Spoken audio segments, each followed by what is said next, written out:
I've got to admit, I am surprised that even those who are gravely concerned about what we're doing to our planet and the problems that we're facing ultimately are still quite optimistic that we can still solve them, that all hope is not lost and we can go. A wise man once said, the best way to predict the future is to create it. You're about to experience a next level show. Scientists, entrepreneurs, thought leaders. You're listening to the Future of Humanity podcast. Hello and welcome to this very special episode of Future of Humanity podcast. This is the season 1 wrap-up. It has been an incredible first season to the show. We've covered a broad range of very important topics with some incredible guests, and season 2 is going to be just as great and even more incredible guests. You know, over the last few months, I've personally learned a lot from each of the discussions. And so in today's wrap-up episode, I'm going to give you a quick summary of kind of what we talked about and ultimately I took away from each discussion and how it's changed my perspectives on some things and how I now view the future based on what I know now after all these discussions. So let's get into it. So let's start with episode 1. Episode 1, I spoke with Dave Martin all about what Power Ledger is doing to change how we buy and sell energy and the utilities with the use of blockchain technology. And I have to say, I absolutely love this technology and what Power Ledger in particular are doing. I'm personally a really big believer in solar power, and I think that anything that can take us to a system of generating what we need more locally and then distributing that in a way that doesn't hurt those that can't afford technologies like solar is really powerful. Like what Dave mentioned about how we don't want to go completely off-grid, that fundamentally changed a lot of my thinking. I'd previously been thinking we had to go off-grid. That was the goal. Everyone would just be self-sustaining. And the way he talked about how we still need the grid and how we need to ensure that everyone has access to affordable electricity, people who are in the unit blocks and also people who can't afford things like solar. Obviously, hopefully the technology becomes cheaper and everyone can afford it. But it was just really refreshing and changed a few of my thoughts around that. Markets will evolve. You know, there's a really strong narrative in the PV and battery market now about, you know, getting off the grid. There are websites out there that promote it, how you can do it, and it is a reality now. The costs are, you know, almost at parity for getting off the grid and staying on the grid. But the disaster is we have to install vastly more resources on roofs to meet individual peak demand than if we stay connected to a grid and share our peak demand. You're right, the guys who can't afford it are the last ones to leave and the last ones paying the check. There is a lot to be said around the efficiencies that are gained by staying connected to an effectively priced and built and managed electricity network.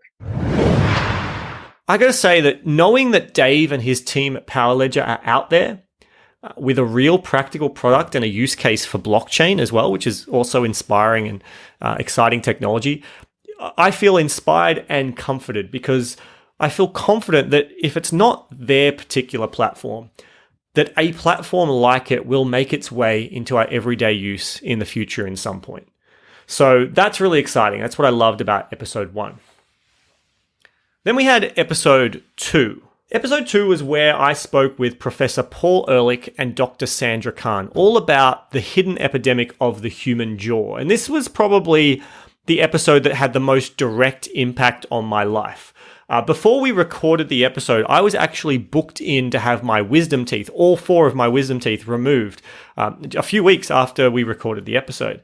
And after reading their book and then the discussion that we had on the episode, I decided to get a second opinion about my teeth. And ultimately, they did conclude that I still should have them removed, but it was not as urgent as the dentist I'd seen had said. I'm also far more aware every day of the position of my jaw.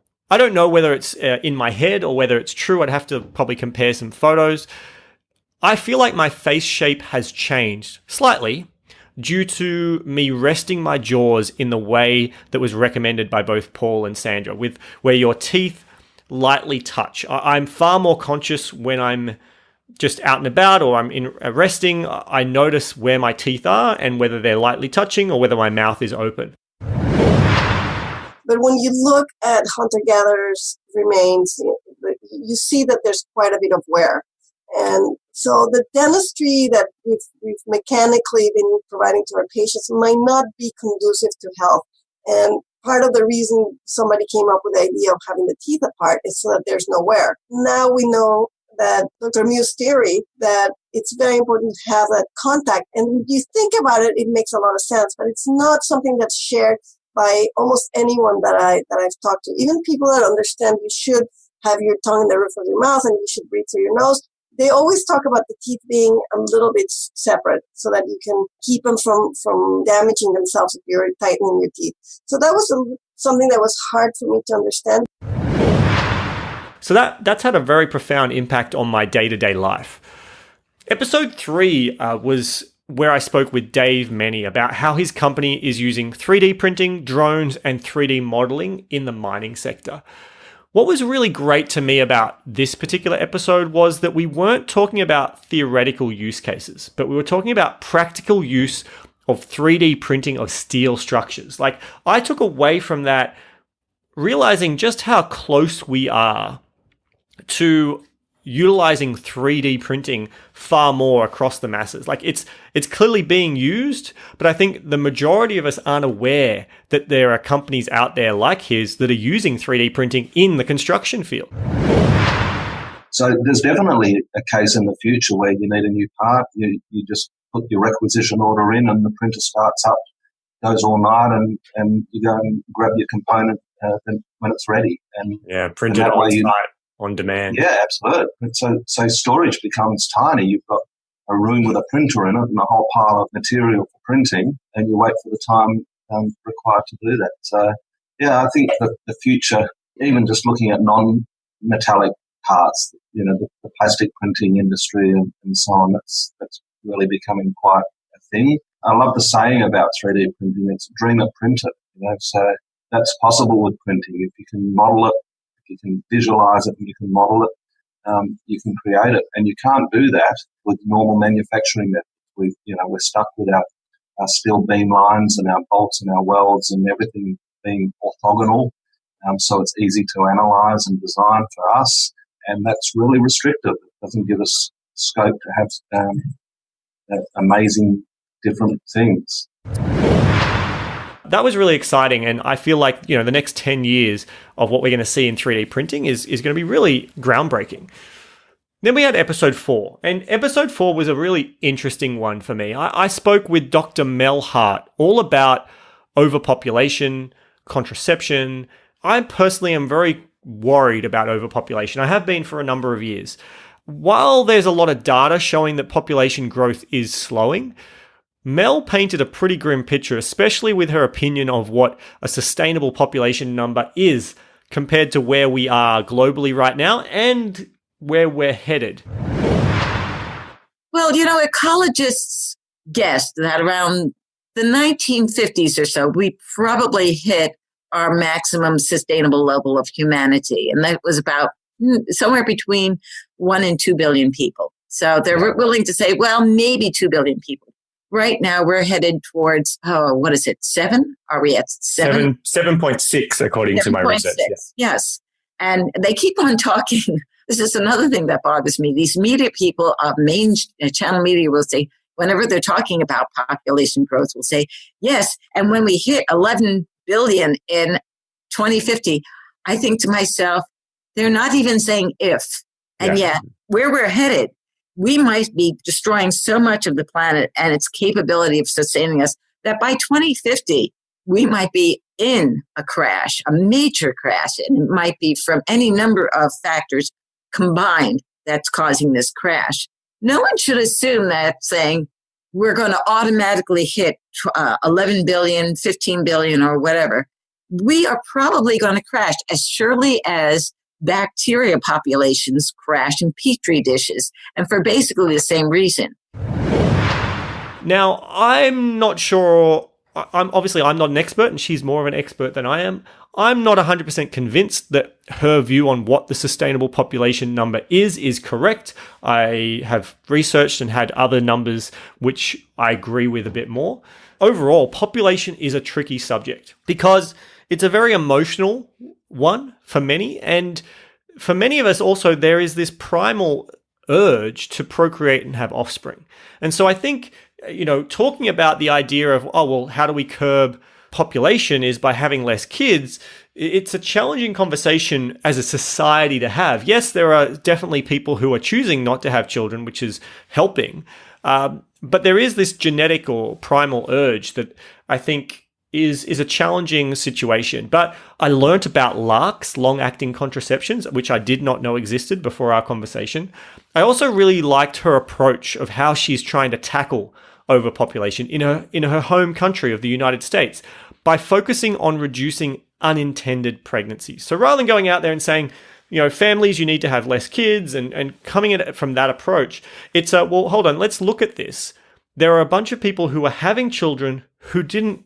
It's not that they were unplanned, although that's part of it. It's unintended. They were never planning on having these kids, and then it happens. And so by reducing that number, we're not necessarily limiting the people who want to have children. We're not saying, hey, we're not going down the China path of a one-child policy or anything like that. We're just reducing these unintended pregnancies. And in particular, she's focusing on the United States. But I think, there's a lot of great work being done out there by others in some of the more developing nations as well, and helping them learn about contraceptions and reducing some of those unintended pregnancies as well. So that was a very interesting episode.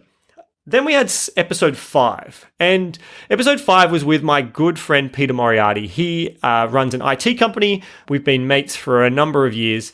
And this was definitely one of probably the most fun episodes that I did of season 1, because it was where I had my first discussion rather than an interview. We just had a back and forward discussion.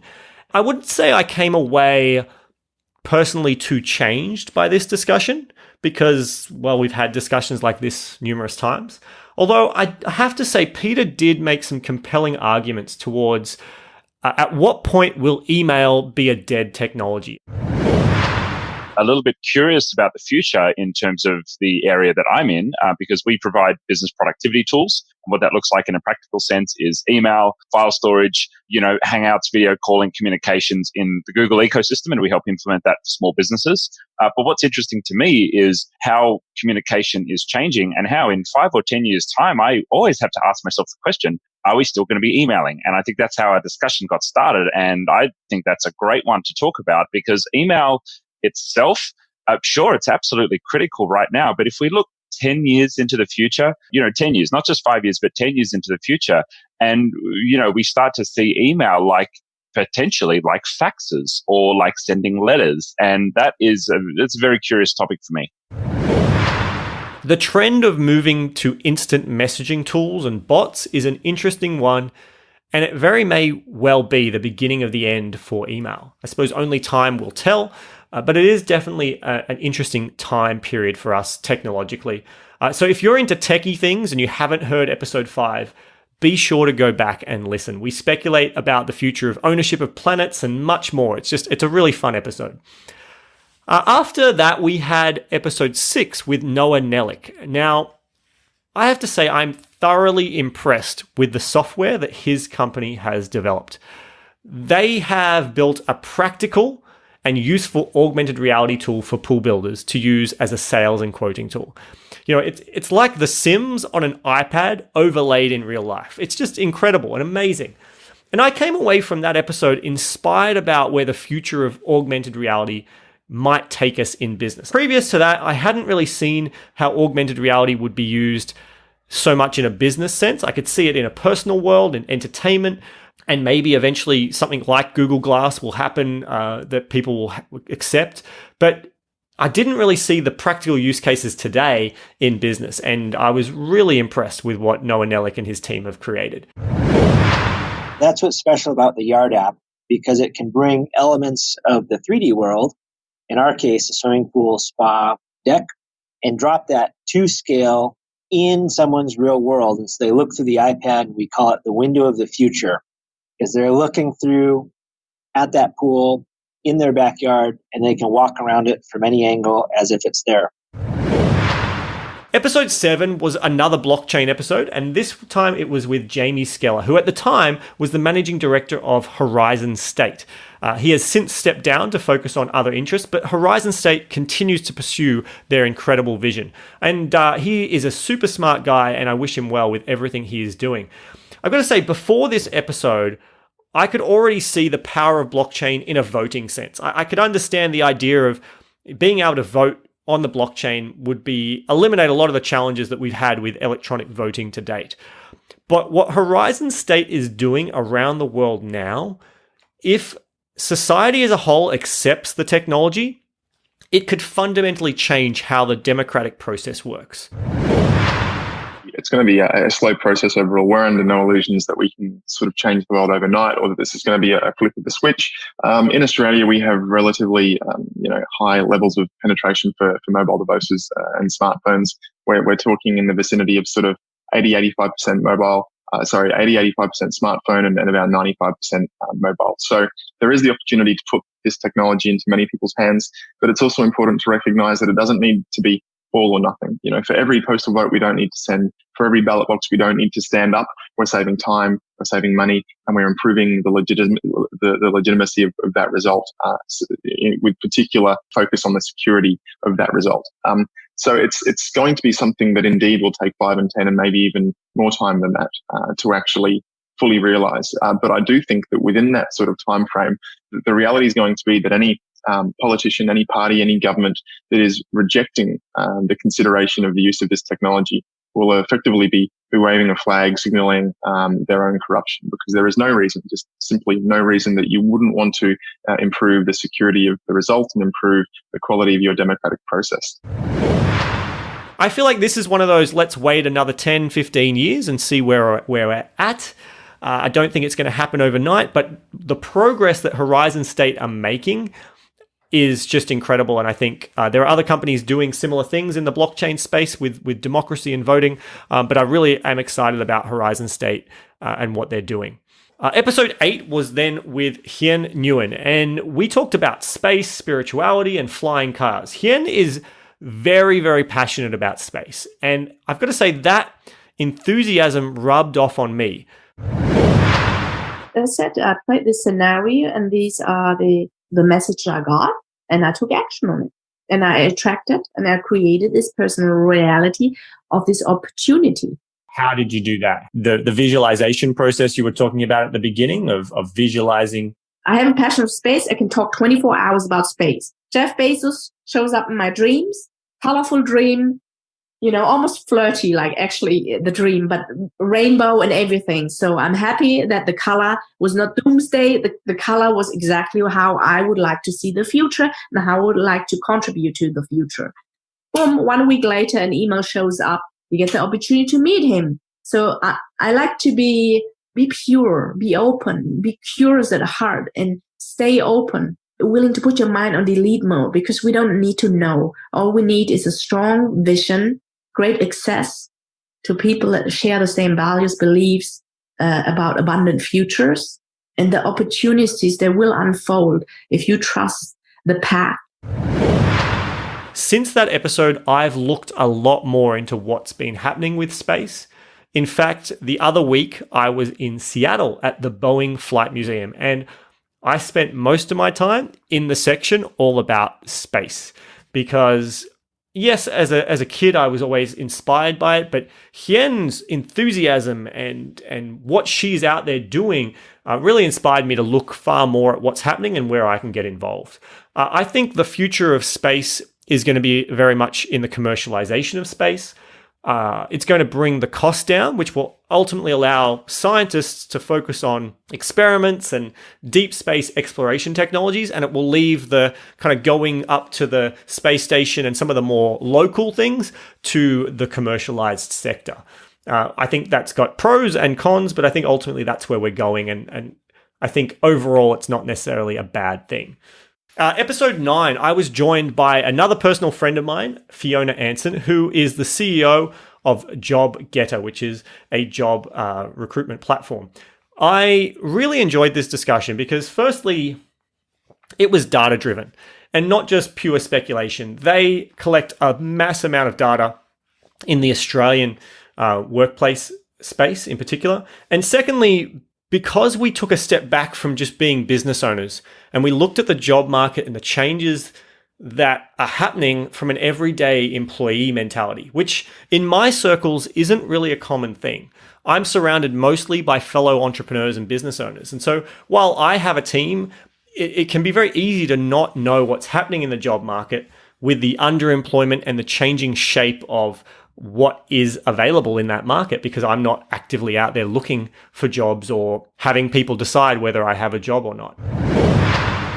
If you've got people working for you, then offer to Coursera courses or send them on courses that they can do to continually upskill because you're the beneficiary of that upskilling. The other thing is to inspire those people to always look for new and interesting things to do. I took away from this episode most that what I'm doing right now in my business is the right things. The way I'm treating my team seems like the right thing to do, which is great.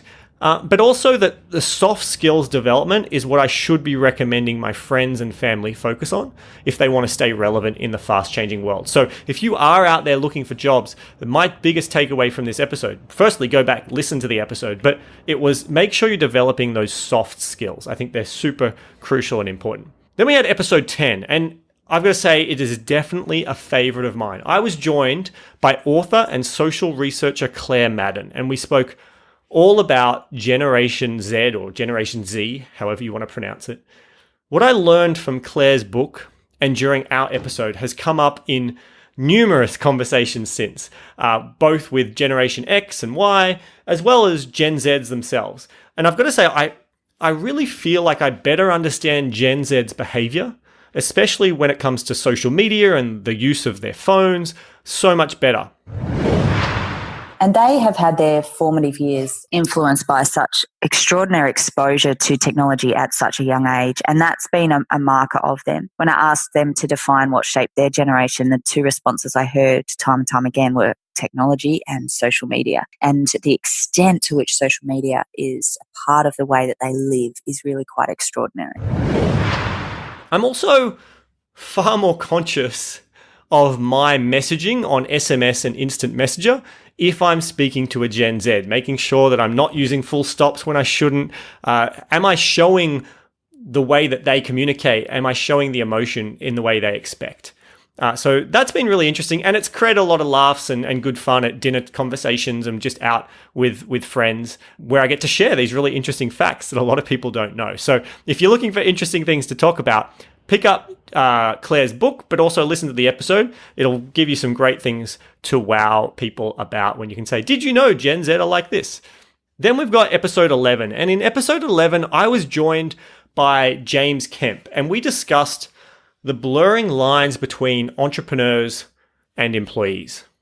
Since both James and I are what many would call lifestyle entrepreneurs, where we can live and work from anywhere, and we build our businesses to serve our life, not live our life to serve our work, it was really great to share this message to those who it may be a new concept to.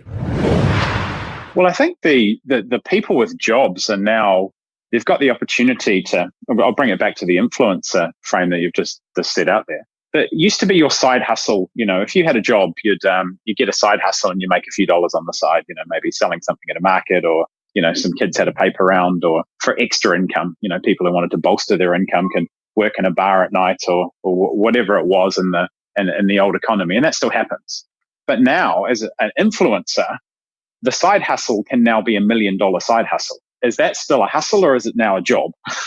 So I think, again, the definitions of these things have got super blurred because of money and because of the scope that an influencer can have. And fundamentally, they're getting paid to be themselves. The business model is turning up and, you know, making yourself look good and being yourself. I think the definition hasn't changed. It's just the exponential wealth generation of the channels that the connectivity, the social media and the web have created have meant that the old version of the paper round or the part-time job to earn some extra money can now become the full-time gig very quickly, and then become become the main thing. I think it's largely a product of exponentialism. But I also found it really interesting that James believes eventually almost everyone will be in some way their own boss. And he sees a more contractor-based world, more people living the way we do, which, as we discussed back in episode 9, there's definitely a trend towards that already of a more contractor or gig-based economy, which is really interesting. So if you're interested about where the future of work might go, or you've thought about starting a business, or you are an entrepreneur wanting to have more of a lifestyle, episode 11 was a really great discussion. And then episode 12 was with Dr. Layla Allam, who has had an incredible career so far. And I've got to say, the tech geek in me is very happy to know that she is out there continuing to work on augmented reality, particularly in the field of health. Yes, a technology like this can definitely be used in remote delivery of health services, with the view that it's not an interaction between the specialist and the patient, but it's actually an interaction between a specialist and maybe a nurse that is examining the patient.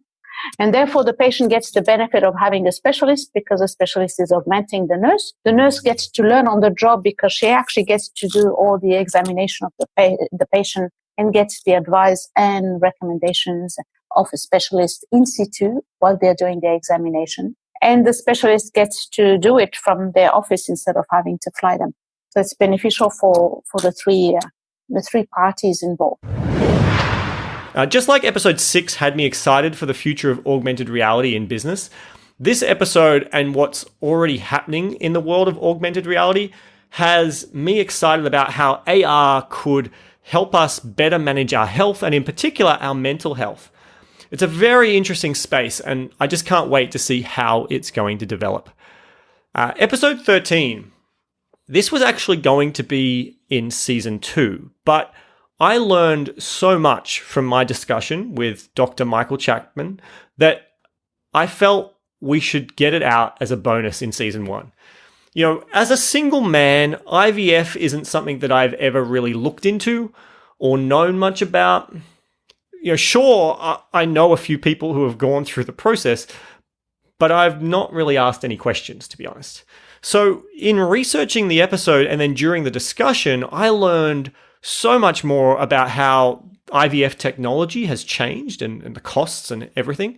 But I also learned a lot more about human fertility in general, and actually just how not great at being fertile we are as a species.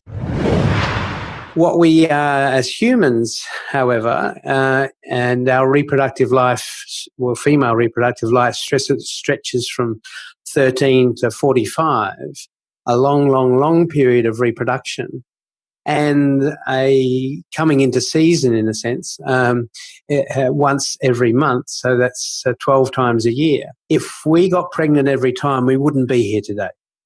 The world would have been overrun at a time when technology wasn't able to produce food production line sort of stuff that we've caught up with the capacity to deal with the current levels of population. Whatever it is that causes evolution, one of the things that we evolved in such a way that we were inefficient reproducers, that the odds of a pregnancy in any 1 month of an egg being released for a human, at most around 15%. I also found it really refreshing to hear someone who earns their living doing IVF saying that he believed many people turn to IVF too soon. I think that's very interesting. And I also found it very interesting to hear his views on designer babies and the future ability to essentially pick the attributes of your child. I don't personally see eye to eye with where he was at, but it was really nice to kind of hear his views and get a different perspective. I feel like this was an episode that if you haven't heard, it is worth going back to and listening to, no matter what age you are or what stage you are at life. Learning more about IVF and human fertility, I think, is just a useful thing to be aware of. So, that's my wrap-up of Season 1. We had 13 episodes. Overall, I would say the biggest thing that stood out to me during Season 1 was the answers to my question. Are you optimistic or pessimistic when you think about the future of humanity? And I've got to admit, I am surprised that even those who are gravely concerned about what we're doing to our planet and the problems that we're facing ultimately are still quite optimistic that we can still solve them, that all hope is not lost and we can go. Now, you might say, well, that's just maybe the choice of guests, which could be. Maybe if you were overly pessimistic, you wouldn't even come on this show. The others would say, well, maybe it's just innately human that even when things are down, we will continue to fight and be optimistic that we can do something about it. Before I started this show, I was very much a 50-50. I was optimistic about some things, but gravely concerned about others and thought that maybe, all chances of turning things around in some areas were lost. I wouldn't say I'm 50-50 anymore. I don't know if I could give you an exact number. I'm still very concerned, but knowing that we have amazing men and women like season 1's guests out there, optimistically spreading their messages, working on their technologies, and making their impacts, both big and small, on the world, I really feel positive that our future can be better than what it is now and better than where I used to think we were headed. So, while you wait for season 2, and to be honest, it may be a little while, there'll probably be a bit of a hiatus before season 2 starts, feel free to go back and listen to previous episodes. Go back, listen to them again. Reach out to the guests if you're interested or you want to help support them in some way. I'm sure they would love to know that you heard them on the podcast. And also be sure to follow us, Future of Humanity, on social media. We've got Instagram, we've got Facebook. Check us out, Twitter as well. And remember, the decisions that you make today are going to impact the future of humanity, even if it doesn't feel like it does. So be wise about the decisions you make each and every day. Be wise about the conversations you have. And ultimately, let's try and spread the message of positivity and optimism about where we can go. And let's try and make some change. Let's build a future that our grandchildren and great-grandchildren and beyond are going to be happy about. That's it from me for now. I'll see you in season 2. Thanks for listening to the Future of Humanity podcast. To download the latest episode and find the transcript and various resources mentioned in today's episode, visit our website at foh.show. That's FOH as in Future of Humanity, and show as in SHOW. You can also, via our website, contact me with any feedback or suggestions for future episodes. So please do reach out. Now, if you haven't already subscribed, you can find the links to subscribe on all your favorite platforms at foh.show/subscribe. That's foh.show/subscribe. And more importantly, if you'd like to continue the conversation from today's episode and connect with other listeners, then you can join our free community at foh.show/community. foh.show/community. I look forward to seeing you there.